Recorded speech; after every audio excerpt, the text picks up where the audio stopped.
dan salam sejahtera. Selamat datang ke podcast Kebun Puisi. Baiklah, para hadirin sekalian, pada kali ini kita akan membuat sedikit perbincangan tentang Seloka Pak Kado. Terlebih dahulu, saya rasa ada baiknya kita memperkenalkan masing-masingnya dengan rakan-rakan saya yang kacak, yang cantik. Baiklah, izinkan saya memperkenalkan diri saya walaupun kami sudah kenal diri masing-masing, tapi mungkin penonton belum kenal dengan saya.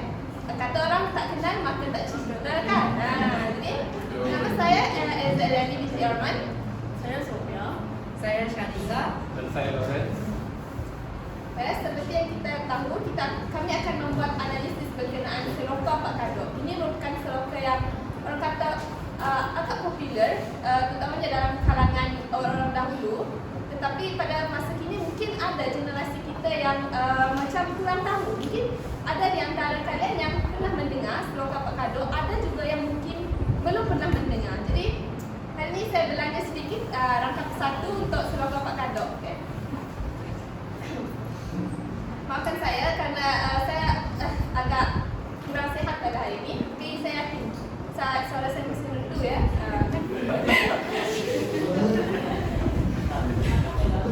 Aduhai malam Pak Kado, ayamnya menang kampung bergadai. Ada nasi dicurahkan, awak pulang ke buluran. Terima kasih. Baiklah, saya sudah belanja rangkap satu. Saya rasa saya nak dengar lah saudari di sebelah saya ini untuk belanja kita rangkap kedua ya. Jarang kita dengar saudari Sofiani belanja kita. Kali ini saya nak juga dengar saudari Sofia belanja kita rangkap kedua ya. Saya cubalah ya. Rangkap kedua.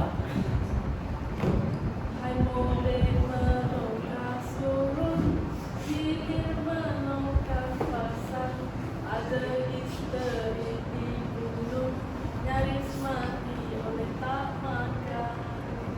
Cukup. Saya ni kan orang Sabah. Jadi bila dicakap orang Sabah ni memang terkenal lah dengan suaranya.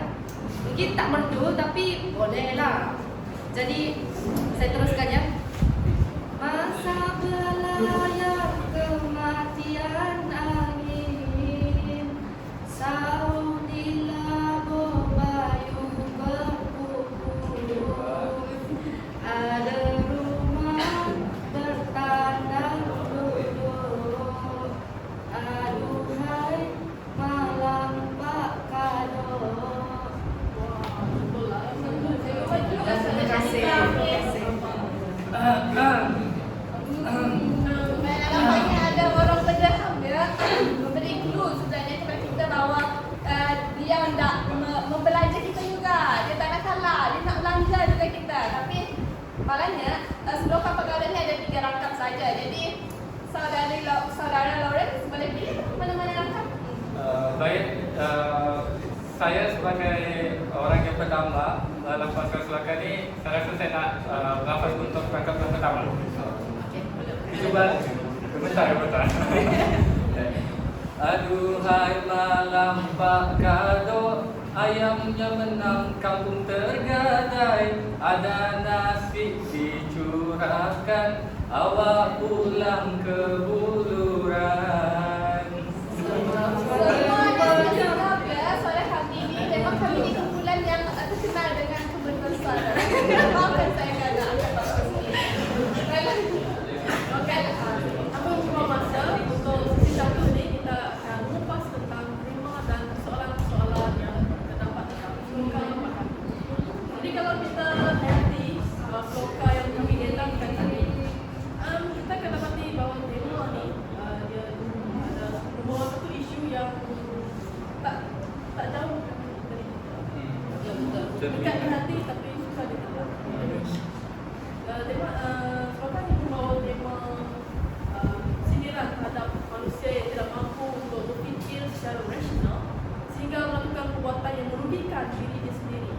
Jadi mari kita bayangkan situasi di mana kita mendengarkan kita sendiri yang alami, yang mana kita buat keputusan berdasarkan dan bukannya logik. Emosi ini boleh jadi nafsu. Selalunya kalau buat perbuatan yang merugikan diri kita sendiri ni kita guna emosi marah, nafsu kan. Dan kalau kita tenangkan kisah Pak Kadok ni, saya baca kisah kena baca kisah ayat ni. Dia bukan cakap apalah, tapi dia adalah lambang orang yang gagal fikir panjang hingga akhirnya dia merugikan diri sendiri. Jadi sindirannya tadi dia jadi ingatkan secara halus kepada kita untuk fikir dengan panjang sebelum buat keputusan. Dan kita ni manusia, kita takkan lepas dari membuat kesalahan, membuat kesilapan. Kadang-kadang kita akan membuat keputusan berdasarkan emosi tanpa mempertimbangkan risiko ataupun akibat dia kan. Dan kita ni sekarang banyak perang-perang berlaku di seluruh dunia.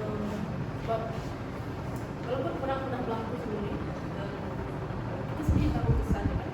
Tapi nampaknya pemimpin negara ni dia tidak fikir secara rasional, secara panjang. Sampai sekarang ni juga berlaku perang-perang di seluruh perang yang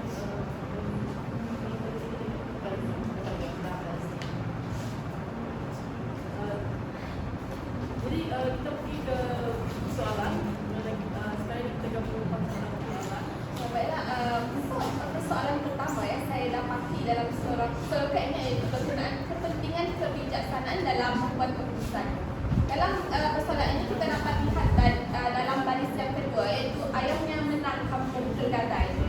Apa cerita di sebalik ayat ini sebenarnya? Apa cerita di sebalik baris-baris ini? Sebenarnya ialah Pak Kadok ini dia menggadaikan tanah kampungnya kerana dia bersabung ayam dengan raja. Yang dulunya Pak Kadok ni kita bersyukur sebagai dulu kerana Pak Kadok ayam dia bertuang sentiasa menang. Jadi raja mengajak Pak Kadok untuk bertukar ayam tersebut. Ayam milik raja akan mewakili Pak Kadok, manakala ayam bertuang milik Pak Kadok akan mewakili raja. Jadi apabila berlaku persambungan ayam ini, yang berlaku ialah sudah tentu ayam bertuah Pak Kadok menang. Tapi ayam bertuah Pak Kadok itu mewakili raja. Jadi apa yang berlaku, tanah kampung tergadai itu dirampas oleh raja kerana Pak Kadok memang cerdik akal. Dia menggadaikan kampungnya semata-mata hendak memuaskan nafsunya. Jadi dalam hal ini kita dapat lihatlah bagaimana tindakan kurang bijak Pak Kadok ini bukan sahaja membawa musibah kepada diri sendiri ya, tapi juga kepada orang lain. Sehingga tanah kampungnya tergadai, tanah kampungnya dirampas oleh raja. Ya, sanggup Pak Kadok menggadaikan tanah kampungnya. Saya tidak tahu adakah tidak wujud orang seperti ini, tetapi itu adalah sekadar kiasan atau orang kata pengarang memberikan contoh kepada kita, memberikan contoh yang melalui perbuatan Pak Kadok bersama ayam itu lah. Okey, seterusnya saya akan kupaslah berkaitan tentang kesan buruk yang terdapat dalam persoalan Pak Kadok, iaitu kesan buruk perbuatan judi. Macam yang kita tahu kan, perbuatan judi mungkin menguntungkan dan juga mungkin merugikan. Tapi kalau secara rasionalnya lah, bila kita cakap berjudi ini, sudah tentulah dia haram dari sisi agama kan. Dan saya ingin bertanya pada semua para penonton, ada masihkah yang di sini masih lagi berjudi untuk mendapatkan wang ataupun untuk mendapatkan ganjaran yang banyak? Boleh saya tahu? Macam yang kita tahu dekat dalam serongga Pak Kadok ni kan, berjudi ni bukan yang memberi keuntungan, tapi malah memberi benda yang negatif kepada diri sendiri dan juga orang lain kan. Jadi di sini persoalannya saya boleh highlight, saya boleh fokuskan bahawa berjudi ni sangatlah tidak baik dalam kehidupan kita sendiri, kerana berjudi ni bukan sahaja merugikan diri sendiri, malah dalam serongga Pak Kadok dia telah membuat merugikan orang kampung semua, sebab tanah-tanah telah tergadai, dia punya ayam itu pun juga merupakan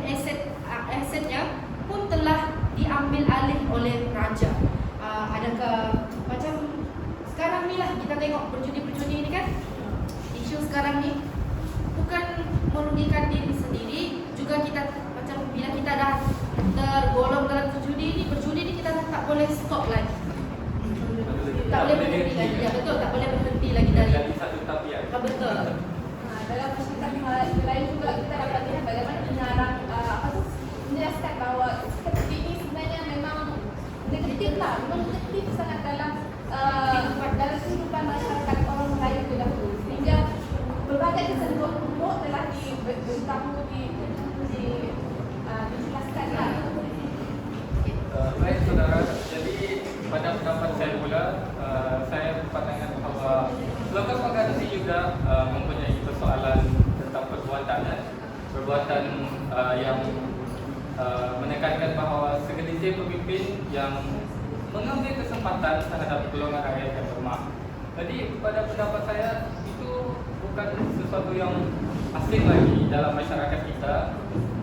Hal ini kerana situasi ini terjadi apabila wujudnya masyarakat yang berbeza kasta, berbeza kuasa, dan masyarakat yang mempercayai bahawa mereka berada di kedudukan tertinggi akan sentiasa memijak golongan yang berada di bawah.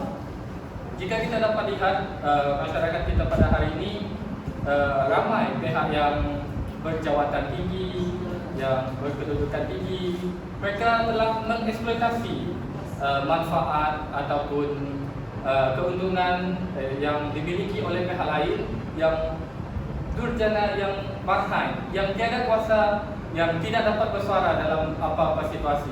Jadi dalam isu dalam Sloka Pakat ini tadi dapat dilihat bahawa seorang raja ini tindakan raja yang mengambil kesempatan tentang sikap Pak Kadok yang kita boleh kata lurus betul, laras bahasa yang paling sesuai saya rasa boleh gunakan, yang lurus betul, dan dari situlah Pak Kadok diguna pakai oleh raja untuk keuntungan pribadinya. Jadi dalam konteks ini juga terlintas dalam fikiran saya tentang satu sajak yang merupakan nukilan daripada Tengku alias Talib, iaitu Menanti Hujan. Kalau anda semua tidak kisah, saya rasa Boleh. Coba. Orang kata Hujan tangan, ilu saya. Iya. Teruskan. Hujan itu adalah janji yang kosong, yang tidak pernah dipenuhi. Pemimpin itu tetap duduk di atas tahta, sementara rakyat terjerat dalam kemiskinan. Jadi dalam konteks ini dapat kita lihat bahawa Sloka Pak Kadok menjadi cerminan yang menyindir ataupun mengejek mana-mana pihak yang telah mengambil kesempatan terhadap masyarakat yang berada di bawahan. Dan oleh sebab itulah mereka yang berada di bawah ini makin lama semakin terpinggir. Malah peribahasa juga pernah mengatakan sudah jatuh di timpa tangga, yang mencerminkan bahawa kehidupan mereka yang saban hari semakin diketepikan, semakin dipandang rendah. Raja ini juga kita dapat lihat ya bagaimana orang terdahulu memberi sindiran halus yang sangat halus kepada pihak-pihak kerabat raja. Terutama ketika dahulu raja itu dianggap sebagai mempunyai kuasa mutlak, tapi mereka tetap mampu memberi kritikan atau teguran halus melalui puisi tradisional dengan menggunakan bahasa yang sangat-sangat halus. Tidak semua faham kan? Ya, tapi jika kita teliti, mungkin orang terdahulu mereka akan faham. Tinggi dari bahasa. Orang dulu indah bahasanya. Ya, betul. Okay, seterusnya, macam yang kita tahu, aspek seni bahasa dalam Sloka Pak Kadok mestilah banyak digunakan, sama macam teka-teki yang ada dalam cerita Puramli. Alah, yang cerita Hujung Pak Belalang tu, siapa yang tahu teka-teki itu, jawablah. Yang sedikit di dunia tu apa? Yang ada, yang banyak tu apa? Yang sedikit di dunia tu apa? Apa yang ada tapi jarang-jarang berlaku? Dan akhir sekali, jawablah apa yang kadang-kadang berlaku. Siapa yang tahu? Jawablah. Saya tahu teka-teki itu. Kalau tahu, Mungkin boleh jawab. Baik, saya tahu teka-teki itu, namun saya rasa saya nak melafazkannya dalam bentuk nyanyian untuk hiburan penonton-penonton kita di luar sana. Banyak itu berkawin satu, sedikit itu berkawin dua, kadang-kadang itu berkawin tiga, jarang-jarang berkawin empat. Hebat sangatlah saya bang di sebelah ni ya. Banyak sangat dia punya akalnya, sangat panjang.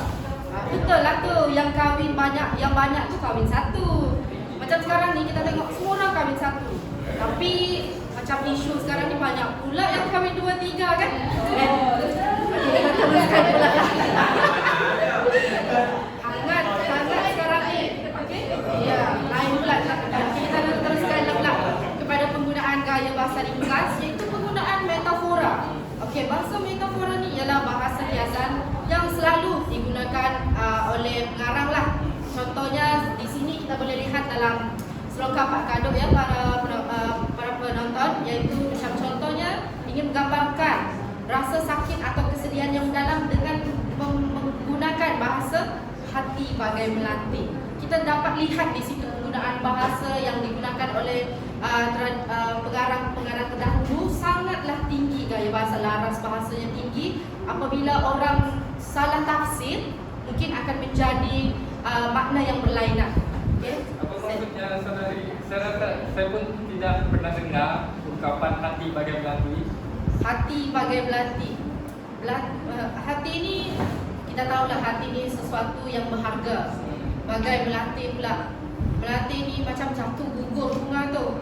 Jadi kita rasa macam bila bunga tu jatuh, rasa macam hati kita ni sakit sangatlah. Tak boleh dijelaskan. Tak boleh dijelaskan lah. Macam putus cinta. Macam putus cinta. Okey, kita teruskanlah kepada rakan saya. Macam banyak sangat saya berkongsi ni. Baiklah, kita akan teruskan kepada gaya bahasa yang kedua. Yang saya jumpa adalah penggunaan gaya bahasa sindiran ya. Memang sangat jelas ditonjolkan dalam seloka ini. Yang pertama yang saya jumpa adalah berkenaan dengan gaya bahasa sindiran, iaitu jenis satira. Apa itu satira sebenarnya?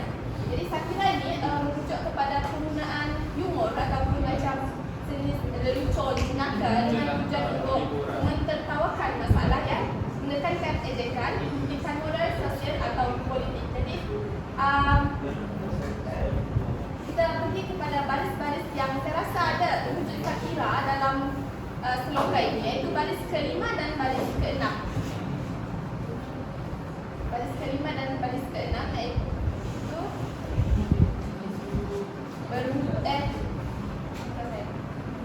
hai mudik menongkah sudut, hilir menongkah pasang. Jadi dalam dua baris ini menuliskan bahawa Pak Kadok ini melakukan tindakan yang sangat bertentangan dengan orang kata Pak aturan pelayaran. Dia bermudik tetapi menongkah arus gendaya. Bayangkan pada dasar bagaimana itu bermudik menongkah arus. Bukankah itu cuma akan menyebabkan keletihan sebenarnya. Dan akan sia-sia. Bukan yang sia-sia. Bermudik menongkah arus. Tapi jika kita lihat juga dari aspek lain, ini juga memberi maksud sendiri. Contohnya bagi saya memberi maksud bahawa kita ini kalau hidup, kita perlu bergerak seiring dengan masa. Dan kita duduk di tempat yang sama. Dan kita membuat sesuatu yang merugikan diri sendiri sebenarnya Pak Kadok ini. Tapi yang bagusnya pengarang ini menggunakan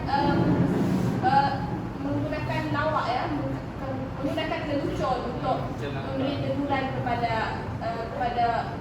kita lah, Supaya tak terasa hati lah. ya dengan menggunakan bermudik melawan arus air. Mungkin saudara-saudari ada yang hendak ditambah? Kalau bagi saya lebih suka penggunaan gaya bahasa innuendo. Mungkin jangan didengar. Gaya bahasa innuendo ni gaya bahasa yang seakan-akan meremehkan, tapi sebenarnya adalah maksud yang tersirat, maksud yang bermakna. Kita mulakan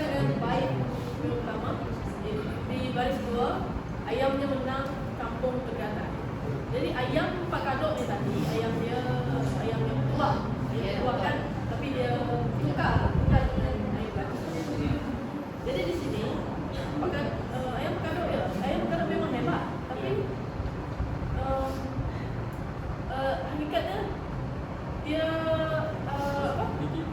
Ditipu dan dia dimanipulasi. Ya. Betul. Dimanipulasi Disebabkan oleh itu. Dan ya kemenangan tu dia sementara saja. Hakikatnya dia kehilangan kampung. Dia bukan saja merugikan diri sendiri tapi merugikan penduduk kampung. Dan jadi Indo di sini, gaya bahasa Indo di sini dia seolah-olah mengatakan, ya Pak Gatot, kau menang. Tapi apa gunanya? Kau akhirnya hilang segala-galanya. Itu gaya bahasa penggunaan gaya bahasa Indo di sini. Sebenarnya kita lihat baris yang keempat, ada mengatakan awak pulang ke Buluran. Pak Gatot tadi ayah dia menangkan, dimanipulasi. Dan kalau kita menang, kita patutnya bawa balik keuntungan. Ya. Dari kita ada Penuh lah orang kata. penuh. Tapi Pak Gatot ni sebaliknya dia pulang dengan tangan kosong. Bahkan dia lapar lagi. Kau pernah tak? Tak makan. Kesian Pak Gatot. Jadi baris ni dia memperlekehkan usaha dan perkiraan yang dibina atas sesuatu yang tak pasti, sesuatu yang rapuh. Jadi individu di sini bukan hanya memilih Pak Gatot. Pak Gatot secara terus dia Ya, secara Terang-terang. halus lah orang kata. tapi dia juga menyentuh mereka yang nak mengejar sesuatu yang tidak pasti. Betul. Macam satu yang tidak pasti. Jadi Indo di sini penggunaan bahasa Indo di sini dia seolah-olah mengatakan ya Pak Gatot kau menang tapi apa gunanya kau akhirnya pulang untuk Macam macam detail di sana. Baik, seterusnya satu perkara ini pun agak terlintas dalam pikiran saya mengenai penggunaan dan bahasa sindiran, iaitu dengan istilah sinisme. Saya tak pasti kalau penonton di luar sana pernah dengar tentang istilah sinisme, tetapi pada episod kali ini saya ingin berkongsi tentang istilah sinisme. Apa yang dimaksudkan dengan sinisme ialah sesuatu sindiran yang berbentuk kesangsian, yang menekankan aspek seperti ejekan, seperti sindiran-sindiran halus terhadap keikhlasan dan ketulusan hati seseorang kalau ikut konteks Pak Gatot tadi. Jadi seperti yang kita tahu, zaman dahulu sindiran itu sangatlah halus. Bahkan ada segelintir masyarakat yang tidak memahami arti di sebaliknya, kerana yakni kata peribahasa hanya jahari mengenal manikam. Hanya jahari mengenal manikam. Dan dari sini dapat kita lihat bahawa hanya segelintir saja yang memahami apa yang cuba disampaikan dalam slogan Pak Gatot. Kalau kita perhatikan secara terang-terangan, slogan Pak Gatot ini hanyalah sekadar hiburan. Tetapi bagi orang yang mempunyai nilai estetika dalam sastra, mereka tahu bahawa slogan Pak Gatot ini bersifat kritikan, bersifat ejekan terhadap pihak yang tinggi seperti Raja sebentar tadi. Dan dalam konteks Pak Gatot, terdapat dua bait yang saya rasa saya boleh kongsikan di sini untuk konteks sinisme, iaitu baris yang ketiga dan juga baris yang ke-8. Untuk baris yang ketiga yang berbunyi ada nasib dicurahkan, dan untuk baris yang ke-8 itu nyaris mati oleh tak makan. Dan dari sini kita dapat lihat bahawa Pak Gatot ini merupakan seorang yang lurus bentuk, yang mempunyai pemikiran yang sehala, yang cetek, yang mementingkan keuntungan pribadi. Dan dengan ini dia telah dimanipulasi, ditipu dela, dan niatnya juga telah dipermainkan oleh raja tersebut. Memandang beliau ini sekadar mengira keuntungan pribadinya, iaitu apabila dia menang, dia mengambil kira bahawa dia mendapat ganjaran yang sangat besar. Tetapi sebaliknya, dia pula yang mempunyai kerugian yang sangat besar.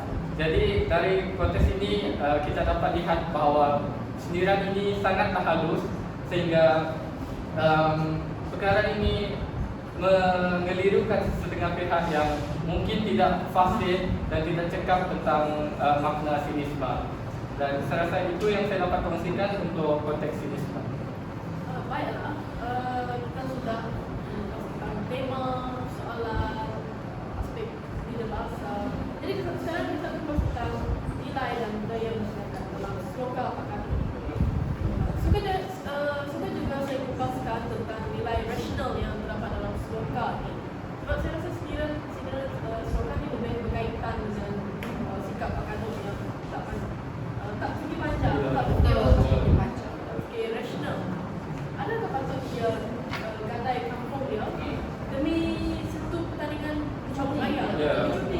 Saya tak sanggup.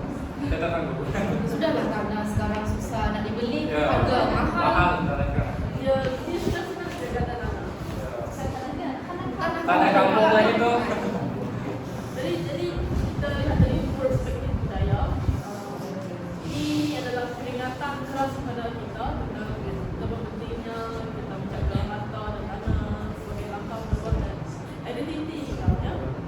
Kalau kita lihat dari sudut moden pula, sloka ini mengajar kita untuk membuat keputusan yang tidak impulsif dan boleh merugikan kehidupan atau menjaskan orang yang kita sayang. Jadi kalau buat keputusan itu, Fikir-fikirlah Berpada- dulu kan. pada- fikir masa-masa. Betul, berpada fikir. Jadi kita pergi ke nilai khususnya, iaitu nilai kepatuhannya. Dalam sloka Pakado ini mungkin belum disentuh oleh saudari-saudari sekalian. Ada satu baris ayat iaitu yang saya rasa agak unik ya, mana menyatakan bahawa ada isteri. Jadi apa maksud sebenarnya di sebalik baris ayat ini? Saya juga terfikir. Ya, saya rasa nilai kepatuhannya ada. Baik, kita pergi ke nilai kepatuhan dulu. Nilai kepatuhan ini menjelaskan bahawa Pak Kado ini tidak patuh akan agama Islam. Jadi dia melakukan pelbagai perkara yang dilarang oleh agama Islam. Dan yang paling kepuncak saya rasa adalah ketika dia Pak Kado membunuh isterinya kerana tidak mampu mengawal amarah dan kasihnya. Jadi isteri Pak Kado ini menegur Pak Kado, tapi Pak Kado tidak mampu melawan hawa nafsu, terlalu terburu-buru dalam bertindak sehingga sanggup membunuh isteri sendiri. Jika dahulu saya rasa ini sebenarnya perkara yang agak sangat-sangat kesalahan, terlalu jarang berlaku. Tapi mungkin pada masa ini bukanlah perkara yang saya bimbang ya. Kerana perkara ini bukanlah satu perkara yang orang kata jarang lagi. Dah jadi kebiasaan. Banyak kes. Banyak kes-kes membunuh ini. Tapi dalam konteks sloka Pakado ini, pengarang sebenarnya memberitahu kita supaya jangan terlalu terburu-buru dalam membuat keputusan dan perlu patuh kepada agama. Kerana saya yakin semua agama menganjurkan kita untuk melakukan kebaikan dan menjauhi kejahatan. Okey, seterusnya saya menyambung pula nilai yang saya rasa terdapat dalam sloka Pak Kado ni ialah nilai keadilan. Sebenarnya seperti yang kita tahu, orang yang berkuasa ni perlulah dah tahu dia berkuasa mestilah ada menanamkan sifat keadilan. Tapi dalam sloka ini, orang yang berkuasa itu pula yang mengeksploitasi rakyat, menindas, betul, dia menindas rakyat, menyalahgunakan. Di sini saya ingin menyampaikan serangkap pantunlah. Di tepi pantai laut berombak, buka digundam penuh ikan. Orang berkuasa janganlah sombong, rakyat sengsara bukan perhatian. Jadi apa yang saya nak tegaskan di sini, sebagai masyarakat, kita perlulah menanamkan nilai keadilan dalam diri kita sendiri supaya kita tak mengambil ataupun menyalahguna hak orang untuk kepentingan diri sendiri. Okey, saya teruskan. Bagaimana pula dengan saudara Lawrence? Saya rasa saya pun setuju dengan apa yang disampaikan oleh saudari Sofia kita, dengan saudari Syariza tentang aspek-aspek yang dikemukakan kita tadi.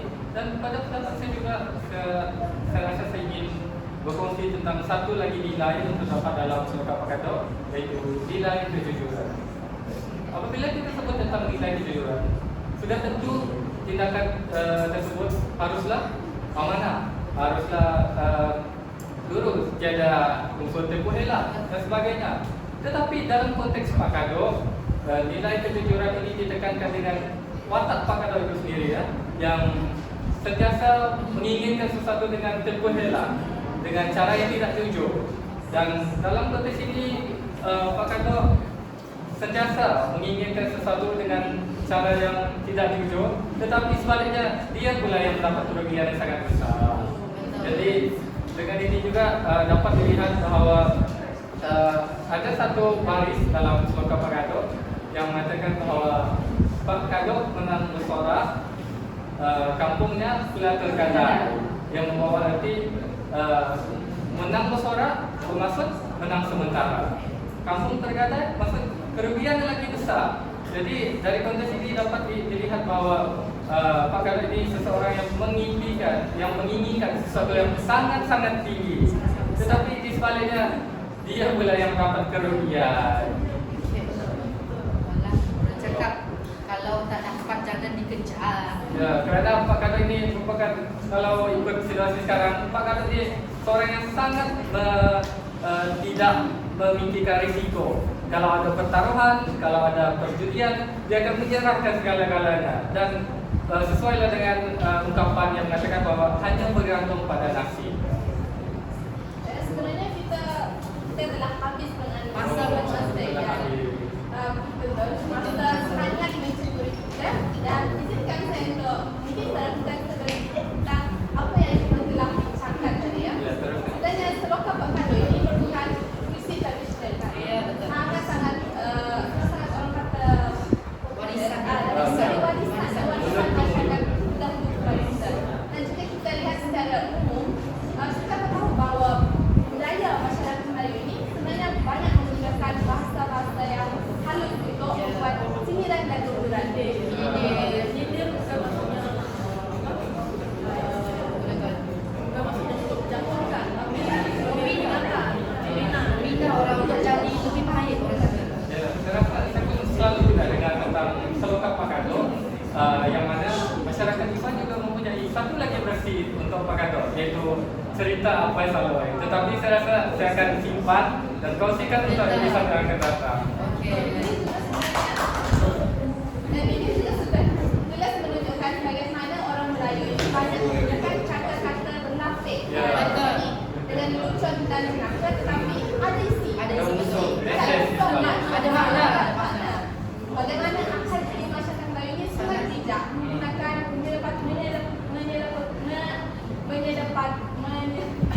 Teruskan. Termasuk saya menyelam kita dan dengan baik-baik ayat yang indah seperti itu. Dan ini agak berbeza dengan ini agak berbeza dengan masyarakat sekarang ini yang banyak menggunakan sindiran dan rapi. Ya. Tapi